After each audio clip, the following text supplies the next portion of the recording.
Number of cases diabetes के हैं करीब 9 crore. No wonder India is the world's diabetes capital. More than 100 million people are diabetic in our country. That's more than the entire population of Germany. Over in India, younger and younger Indians are becoming inflicted with type 2 diabetes. वो कहते हैं कि भाई मैं सब कुछ खाता हूँ, मुझे डायबिटीज है, मुझे कुछ नहीं होता। ये तो मिथ है। वो जो कह रहे हो कि कुछ भी खाता हूँ मेरे कुछ नहीं होता, वो आगे जाके उसके गुर्दे खराब हो जाते हैं। हार्ट की बीमारी होने के ज्यादा चांस होते हैं, पैरालिसिस होने के चांसेस बहुत ज्यादा होते हैं। ऐसे नहीं है कि बुखार आया, सर दर्द हुआ और उसके सिम्टम आ गए। वैसे ये एक दीमक की तरह है। जब आपके सिम्टम्स आएंगे तो आप में बहुत कुछ हो चुका होता है। इंसुलिन लेवल बढ़ा हुआ इतना खतरनाक नहीं होता जितना नीचे वाला होता है। हाइपोग्लाइसीमिया में मोर्टेलिटी ज्यादा होती है, डेथ के चांसेस उसमें ज्यादा होते हैं।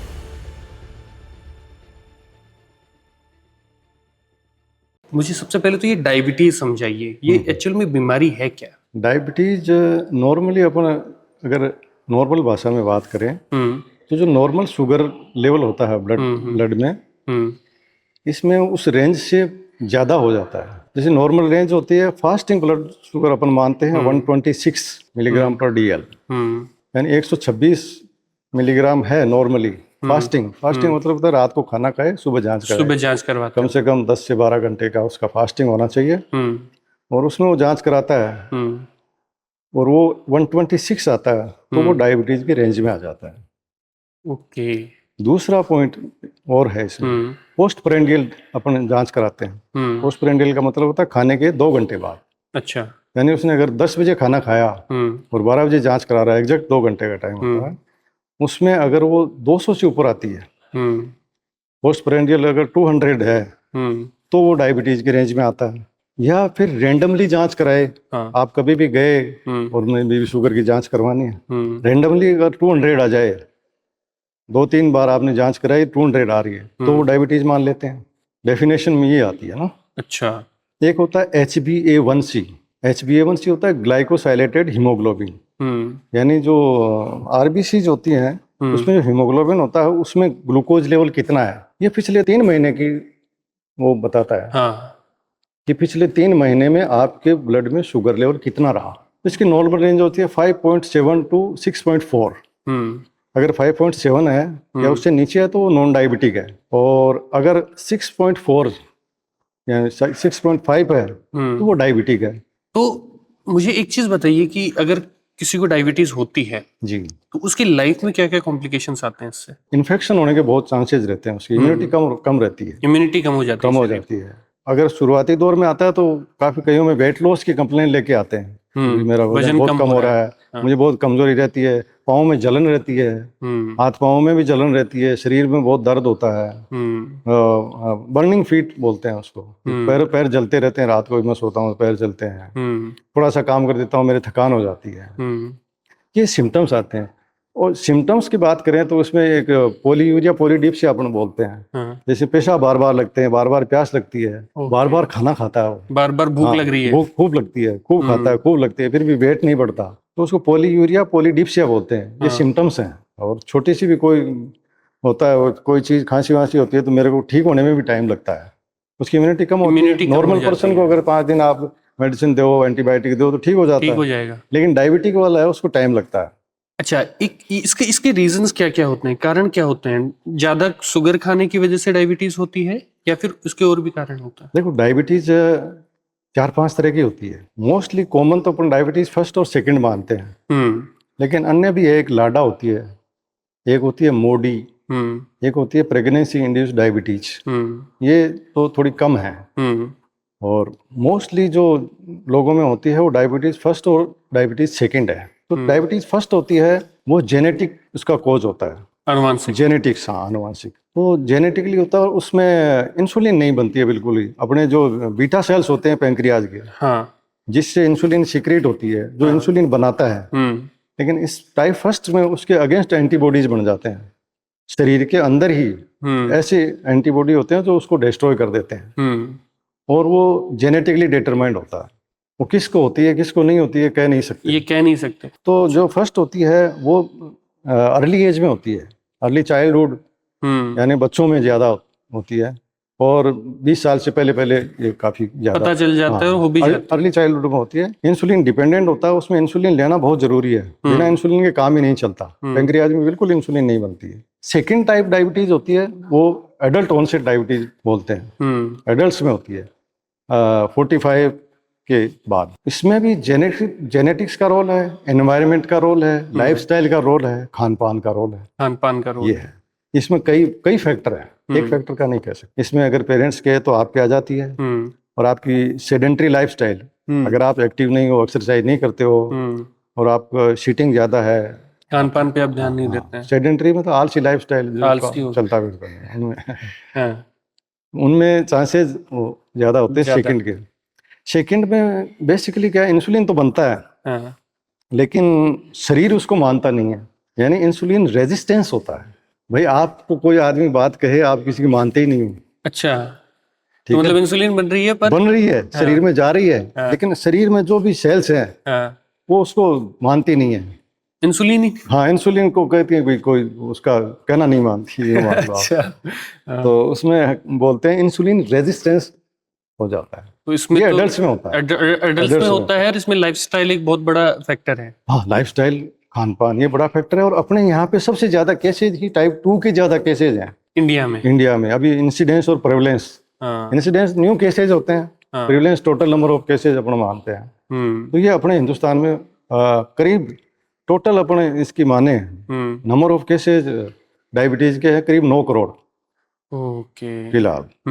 प्री डायबिटिक जो कंडीशन होती है वो है करीब 13 से 14 करोड़। प्री डायबिटिक कंडीशन का मतलब वो डायबिटीज हो सकती है, होने के कगार पर है, बॉर्डर पे खड़े हैं। ओके, हाँ, उनके इंसुलिन जो अपन देखते हैं, हाँ, उसमें रेंज जो होती है उसकी इंसुलिन की, वो डायबिटीज की रेंज तो नहीं होती, लेकिन नॉर्मल भी नहीं होती, बीच की होती है। जैसे पोस्ट प्रेंडियल मैंने बताया कि पोस्ट प्रेंडियल अगर 200 है या उससे ऊपर है तो डायबिटीज है। तो इनमें होती है, अगर खाना खाने के 2 घंटे बाद ये प्री डायबिटिक जांच कराएंगे तो प्री डायबिटिक कब बोलेंगे?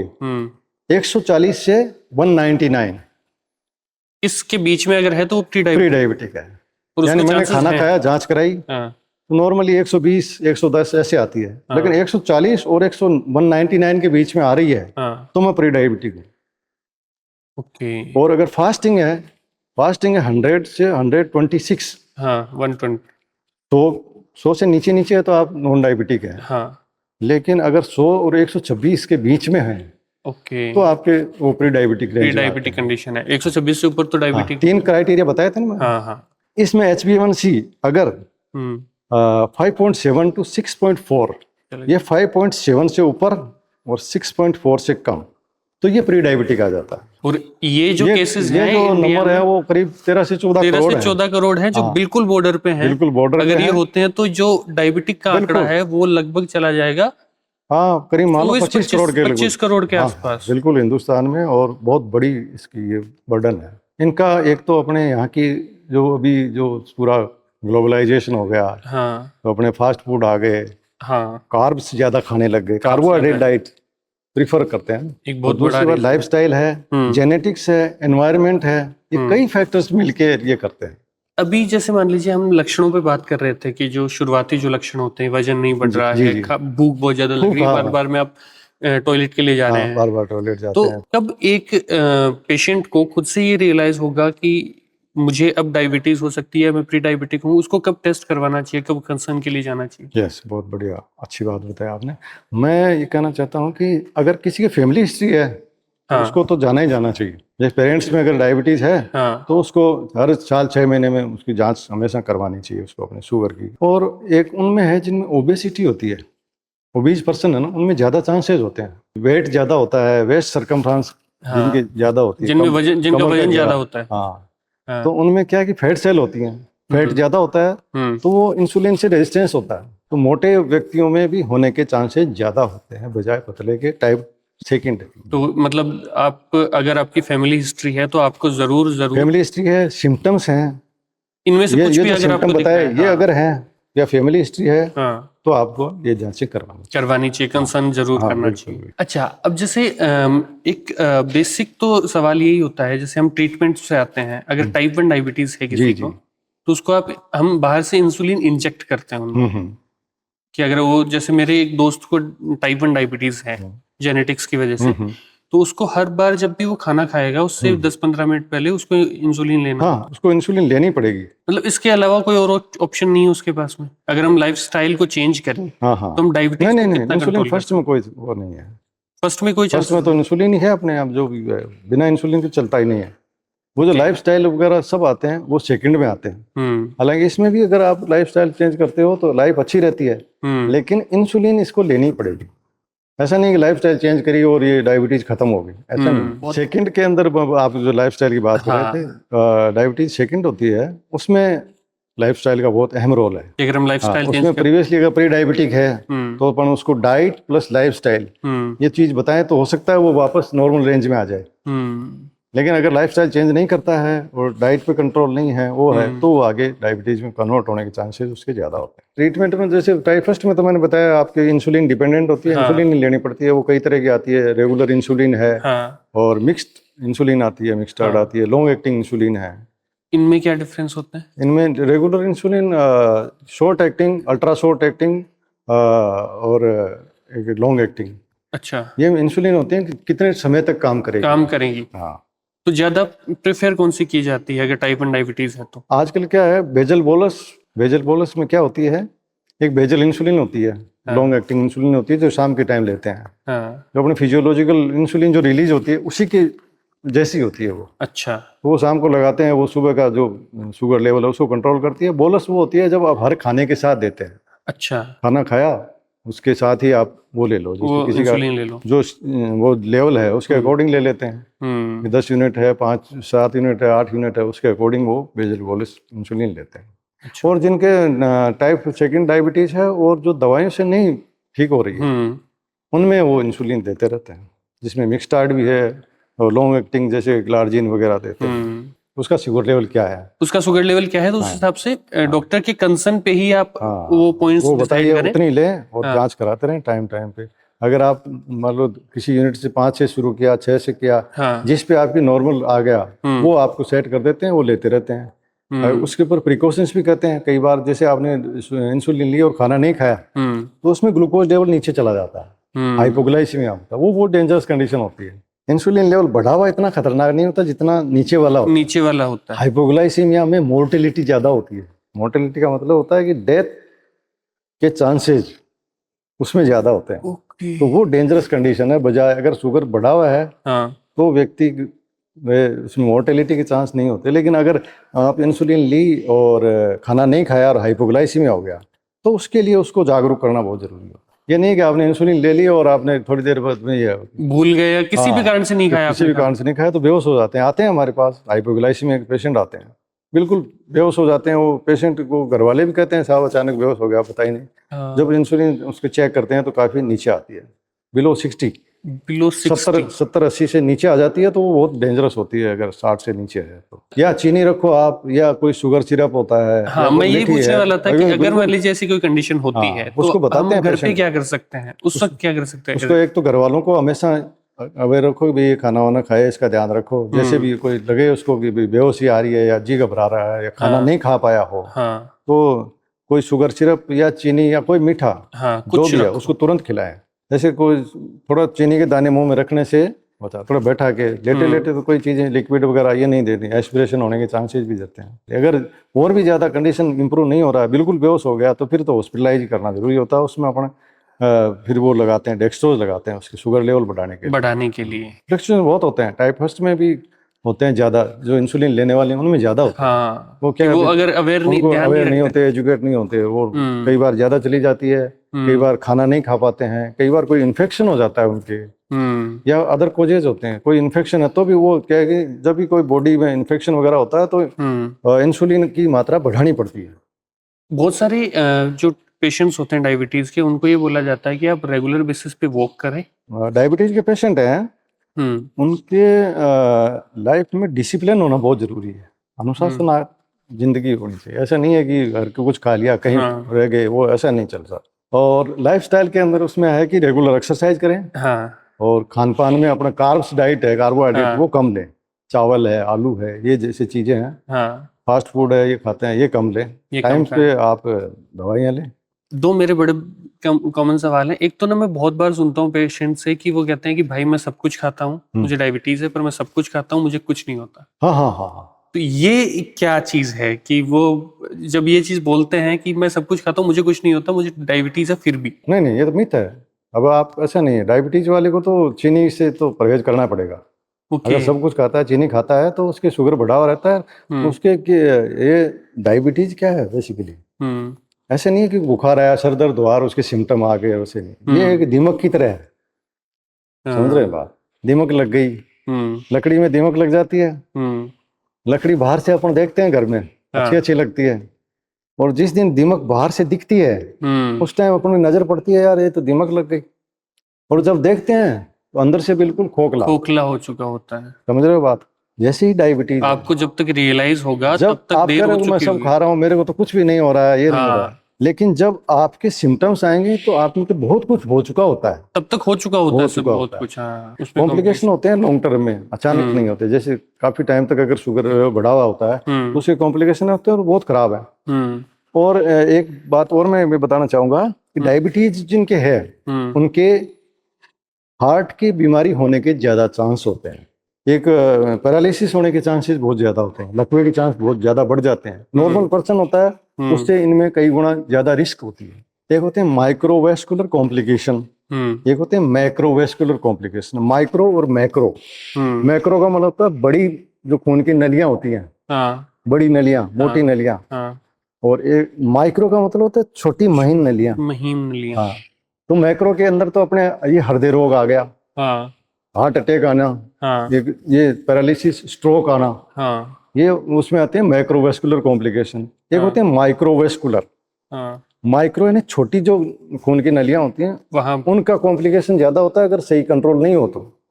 उसमें क्या होता है, उसमें जैसे डायबिटिक नेफ्रोपैथी, नेफ्रोपैथी ने गुर्दे खराब हो जाते हैं। डायबिटीज वाले के आगे जाके वो जो कह रहे हो कि कुछ भी खाता हूँ मेरे कुछ नहीं होता, वो आगे जाके उसके गुर्दे खराब हो जाते हैं। दूसरी होती है डायबिटिक न्यूरोपैथी, छोटी जो अपने जो शिराएं होती हैं जो सप्लाई करती है, नर्व्स होती हैं, वो डैमेज हो जाती हैं, उसे जलन होने लग जाती है। कई बार पैर जो नीचे है वो काटने के चांस भी आ जाते हैं। एम्पुटेशन करते हैं ना इनमें, गैंग्रीन बन जाती है, गैंग्रीन बनना शुरू हो जाती है। हाँ, घातक कॉम्प्लिकेशन है। डायबिटिक ऑप्थेल्मोपैथी होती है, डायबिटिक रेटाइनोपैथी होती है, रेटाइना आंखें खराब हो जाती हैं। ऐसा ऑर्गन नहीं है कोई भी जो जिससे डायबिटीज अफेक्ट नहीं करती। शरीर का सारा कोई सारे अंग इससे प्रभावित होते हैं अगर कंट्रोल में। अगर आपको डायबिटीज है और आपने ध्यान नहीं रखा तो आपके शरीर का ऐसा कोई अंग नहीं है जिसमें प्रॉब्लम नहीं हो सकती। प्रॉब्लम नहीं। बड़ा इंपॉर्टेंट सवाल ये है, काफी लोगों में ये अब ये मिथ है या फिर क्या है मुझे नहीं पता, कि अगर आपको डायबिटीज है जी तो वो कभी ठीक नहीं होगी। डायबिटीज क्या परमानेंटली ठीक हो सकती है अगर हम लाइफस्टाइल ठीक करते हैं या रेगुलर बेसिस पे ट्रीटमेंट लेते हैं? तो क्या परमानेंटली डायबिटीज ठीक हो सकती है? डायबिटीज फर्स्ट है, वो तो परमानेंट है, उसमें तो इंसुलिन बनी नहीं रही है। डायबिटीज सेकंड अगर किसी की है तो वो नॉर्मल की तरफ आ सकता है अगर लाइफस्टाइल अच्छी हो उसकी और ले रहा हो और पैंक्रियाज उसका थोड़ा ठीक हो गया हो तो वो बीच बीच में ठीक हो सकता है, ठीक हो सकता लेकिन ये नहीं है कि वो बिल्कुल ठीक हो गया और अब मेरे डायबिटीज नहीं है। रिकरेंस के चांसेस भी हो जाते हैं। तो उसमें अगर लाइफस्टाइल ठीक है तो उसकी दवाइयाँ कम हो सकती हैं। और बंद तो मैं ये कहना चाहूँगा कि ज़्यादातर अगर किसी के डायबिटीज आ गई है तो बंद करने के तो चांसेस बहुत कम है। लेकिन वो उसमें कॉम्प्लिकेशन के चांसेस कम हो जाते हैं और दवाइयाँ कम हो जाती हैं। और ये जो कई बार आके कहते हैं साहब मैं तो मिठाई नहीं खाता, मेरे कैसे डायबिटीज हो गई, ये हो गई है। तो ये क्या है कि इसका कारण जो इटियोलॉजी है वो जैसे जेनेटिक्स है, जेनेटिक्स एनवायरनमेंट है, शरीर अलग अलग हर आदमी अलग अलग होता है, कहीं हो गए तो वो कह नहीं सकते। तो ये नहीं है कि वो चीनी जो नहीं खा रहा है उसके डायबिटीज नहीं होगी। इसी पे एक सवाल मेरा ये भी आने वाला था। मैं ये पूछना चाहता हूँ कि क्या जिसको डायबिटीज है उसको मीठा पूरे तरीके से बंद कर देना चाहिए? बिल्कुल। जो कहते हैं कि साहब ये तो नेचुरल है, ये वो है, गुड़ खाओ, गुड़ में वो मिठास वो नहीं होता, ये नहीं होता, ये बिल्कुल गलत बातें हैं। मीठा किसी भी रूप में हो वो डायबिटीज को प्रभावित करता है।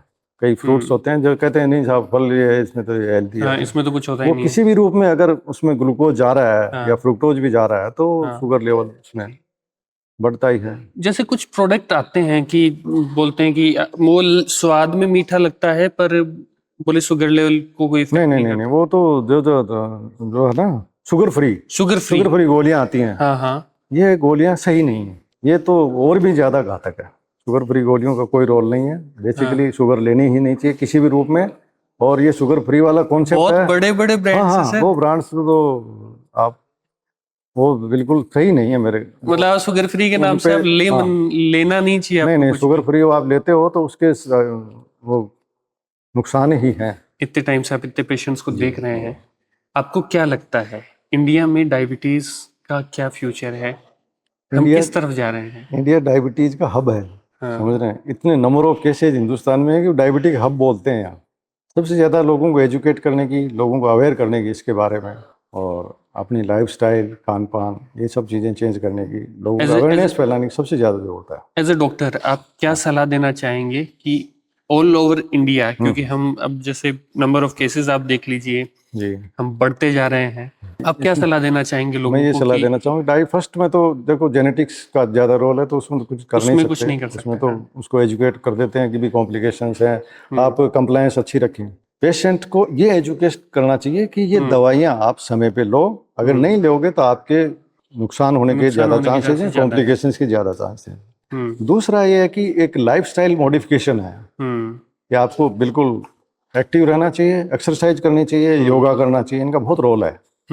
लाइफ सेडेंटरी लाइफस्टाइल नहीं होनी चाहिए, एक्टिव लाइफस्टाइल रहे, एक्सरसाइज करें। और आपकी डाइट के अंदर आपको जो बैलेंस डाइट होनी चाहिए, जिसमें कार्बोहाइड्रेट्स की मात्रा थोड़ी इतनी नहीं होनी चाहिए, क्योंकि अपने यहाँ भी ज़्यादातर लोग वेजिटेरियन डाइट्स है, तो उसमें कार्ब्स वगैरह ज़्यादा लेते हैं, कार्बोहाइड्रेट डाइट है। एज ए नॉर्मल पर्सन हमें क्या क्या चीज़ें अपनी लाइफस्टाइल में चेंज करनी चाहिए जिससे कि मैं उस तरफ ना जाऊं आफ्टर 45 एंड 50? तौर बनाने के लिए सबसे पहले फिजिकल एक्टिविटी, फिजिकली एक्टिव। आप समय पे उठें, लेट उठते हैं आप, टाइम से नहीं उठते, सुबह जल्दी अर्ली मॉर्निंग सबसे अच्छा रहता है। सुबह का आप सूर्योदय देखते हैं तो आप में थोड़ी एनर्जी, पॉजिटिव एनर्जी रहती है। उगता हुआ सूरज जरूर देखें। रेगुलर हमेशा कम से कम 30 मिनट एक्सरसाइज जरूर करें। अगर कोई ओल्ड है तो अल्टरनेट डे कर सकते हैं, वीक ट्वाइस ए वीक, और अल्टरनेट डे भी कर सकते हैं अगर कोई एज ज़्यादा है, नहीं कर सकता है। तो आप योगा, ये एक्सरसाइज वगैरह, ये इसका बहुत अहम रोल है। प्लस खान पान, डाइट का अहम रोल है। आप अच्छा खाना खाइए, बैलेंस डाइट खाइए, और पैकेट फूड वाले ये नहीं खाएं जो अपने यहाँ चल रहे हैं ना, वो डिब्बा बंद भोजन, ये बड़ा डेंजरस है, वो खतरनाक है। पैकेट फूड्स इस पे बहुत बड़ी रिसर्च भी रिसेंटली पब्लिश हुई, वो सही नहीं है। वो नहीं लेने चाहिए। आप फ्रेश ताजा बना हुआ खाएं, ताजा फ्रूट्स लें, सलाद लें, और दालें वगैरह वो भी लें। तो कंक्लूजन पे आते हैं जी, आलसी बन के ना बैठे रहें। हाँ, अगर आप आलसी बन के बैठे रहेंगे तो आपको चांसेस बहुत एक्टिव रहें, एक्टिव लाइफस्टाइल जिए, सूर्योदय देखें, अच्छा रहता है, पॉजिटिव एनर्जी भी रहती है, आपके चांसेस भी कम रहते हैं। तो सेडेंटरी लाइफस्टाइल से बचें, शुगर फ्री जैसा कुछ होता नहीं है जी, और पैकेट फूड से जितना हो सकता है उतना बचें। चलिए, आपका बहुत बहुत धन्यवाद सर, हमें समय देने के लिए। बहुत जरूरी टॉपिक था ये जिसपे हमने आज डिस्कस किया। हम आगे और भी टॉपिक्स पे डिस्कशन करेंगे। आपको अगर लगता है कि आपको कुछ सवाल आपके हैं तो आप कमेंट सेक्शन में हमें बता सकते हैं। हम नेक्स्ट पार्ट में आपसे उन पे भी बहुत चर्चा करेंगे। समय आपने हमें दिया इसके लिए आपका बहुत बहुत धन्यवाद। Thank you so much.